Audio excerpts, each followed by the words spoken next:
வணக்கம். நம்ம இப்போ பார்க்க போகிற காணொலியில் தமிழ் இலக்கியங்களில் இயற்கை சார்ந்து நெய்தல் நிலப்பகுதியை பற்றி காணலாம். ஐவகை நிலங்கள் நாம் அறிந்ததே. குறிஞ்சி, முல்லை, மருதம், நெய்தல், பாலை என்பது. நம்ம இப்போ இருக்கிற காணொலியில் நம்ம நெய்தல் திணையில் சிறப்புகள் என்ன இருக்குது அப்படிங்கிறத பற்றி நம்ம பார்க்கலாம். இந்த ஐவகை நிலங்களின் சிறப்புகள் என்னன்னா, மலை சார்ந்த இடம் குறிஞ்சியாகவும், காடு சார்ந்த பகுதி முல்லையாகவும், வயலும் சார்ந்த இடம் மருதமாகவும், நெய்தல் கடல் சார்ந்த இடமும், பாலை வறண்ட நிலப்பகுதியாகவும் உள்ளதை நாம் ஏற்கனவே சென்ற பகுதியில் இருந்ததை பார்த்தோம். இந்த பகுதியில் நெய்தல் நில மக்கள் வாழ்வியல் என்ன அப்படிங்கிறத பற்றி நம்ம பார்க்கலாம். நெய்தல் நிலம் என்பது பண்டைய தமிழகத்தில் பகுத்து அறியப்பட்ட ஐவகையில் மிகவும் சிறப்பு வாய்ந்த ஒன்று. ஏனென்றால் இவை கடல் சார்ந்த இடங்களும் நெய்தல் நிலம் என்று அழைக்கப்படுகின்றது. நெய்தல் நிலத்தவர்கள் கொங்கன், சேர்ப்பன், பரதவர், துறவன், புலம்பன் என பெயர்களால் அழைக்கப்படுகின்றனர். இங்கு வருணன் மேய பெரும் மணல் உலகமும் என தொல்காப்பியம் நெய்தல் நிலம் பற்றி கூறுகிறது. நெய்தல் மலரில் உப்பளங்களிகளில் பூக்கும் உவர் நீர் மலர், நெல் வயலில் பூக்கும் நன்னீர் மலர் என இருவகை மலர்கள் உண்டு. நெய்தல் நிலத்தின் பொழுதுகள்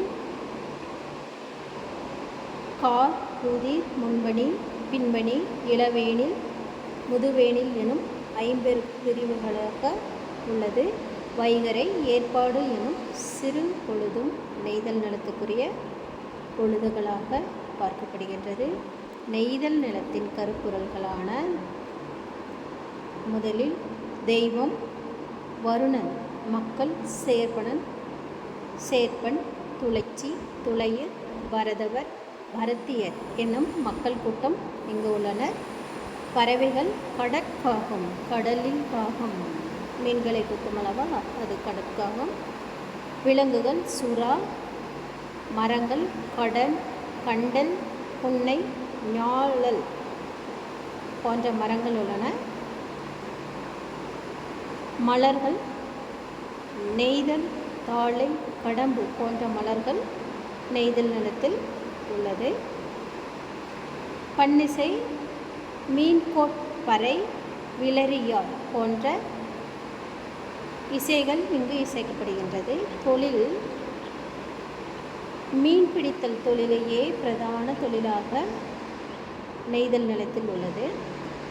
இங்கு மீன்பிடித்தல் போக மீன் உலர்த்துதல், உப்பு உணக்கல், உப்பு விற்றல், கடல் கடந்த வணிகம், முத்து குளித்தல் போன்ற தொழில்களாக இங்கு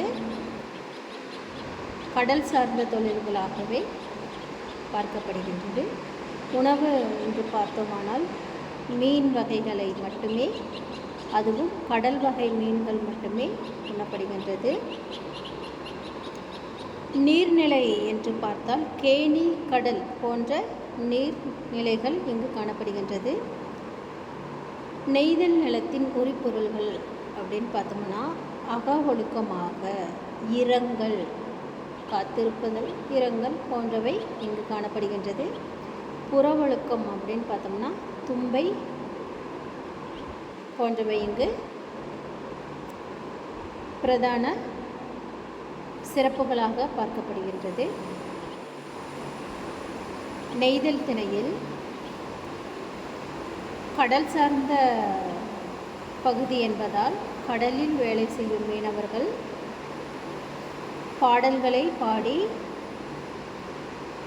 அதன் மூலம் களைப்புகள் தெரியாத வண்ணம் இருக்கும் வண்ணம் பார்த்து கொள்வார்கள். நெய்தல் திணையில் பல புலவர்கள் பாடல்கள் பாடியுள்ளார்கள். ஐங்குறுநூறு, குறுந்தொகை, நற்றிணை, அகநானூறு, கலித்தொகை ஆகிய அகநூல்களிலும் பல பாடல்கள் நெய்தல் திணையில் பாடப்பட்டுள்ளது. ஐங்குறுநூற்றில் 100 நெய்தல் பாடல்களையும் பாடியவர் அம்மூவனார். கலித்தொகையில் நெய்தல் களி பாடல்களை பாடியவர் நல்லந்தூர் நல்லந்தூர் துவனார் அப்படின்ற புலவர் பாடியுள்ள நெய்தல் களி பாடல்களை மொத்தம் 33 ஐங்குறு கலித்தொகை ஆகியவற்றின் பாடல்களை கருத்துக்களும் மேற்கோள்களாக காட்டப்படும் என்று நாம் அறிந்திருக்கின்றோம். இங்கு 6 காலங்களும் 6 சிறு பொழுதுகளும் சிறப்புமிக்கதாக உள்ளது. நெய்தல் திணைக்குரிய உரிப்பொருள்கள் இரங்கல் தொடர்பான நிகழ்வுகள் ஆகும். அதாவது வருந்துதல் என்பது இரங்கலுக்குரிய விளக்கமாக உள்ளது. கடலுக்குள் மீன்பிடிக்க சென்ற தலைவனை நினைத்து காற்றும் மழையும் தொடர்வதால் அவனுக்கு ஏற்படும் துன்பத்தை நினைத்து கரையில் உள்ள தலைவி வருந்தி கொண்டிருப்பாள். தலைவன் தலைவியை மணந்து கொள்ளக்கூடிய காலம் நீடித்ததால் தலைவியை காண வராதிருத்தல் போன்றவைகளும் தலைவனின் தலைவி இரங்கலுக்கு காரணங்களாக கூறப்படுகின்றது. இத்தகைய வருத்தம் அல்லது வருத்தம் தொடர்பான செய்திகளே நெய்தல் திணையின் உரிபொருளாக கருதப்படுகின்றது. இங்கு ஒலிக்கும் கடல் அலைகள் கொண்டு வந்த முத்துக்கள் வெண்மையான மணலில் கிடந்து ஒளிவிடும் என்பது முழங்கு கடல் திரை தரு முத்தம் வெண்மணல் இமைக்கும் ஐங்குறு 100 பாடல்கள் மூலம் நாம் அறிய காணலாம். இங்கு கடற்கரை பெருநீர் அழுவம் பௌவம் போன்ற சொற்களால் நெய்தல் நிலம் குறிக்கப்படுகின்றது. இவை கீழ்கண்ட பாடல்கள் மூலம் நாம் அறிந்து கொள்ளலாம். பெருநீர் அழுவத்து எந்தை தந்த அகநானூறு 20:1 உலோச்சனார் எழுதிய பாடலில் நாம் காணலாம். இவ்வாறு நெய்தல் நில சிறப்புகள் பற்றி நாம் இக்காணொலியில் கண்டோம். வேறொரு காணொலியில் அடுத்த நிலத்தை பற்றி நாம் காணலாம். நன்றி, வணக்கம்.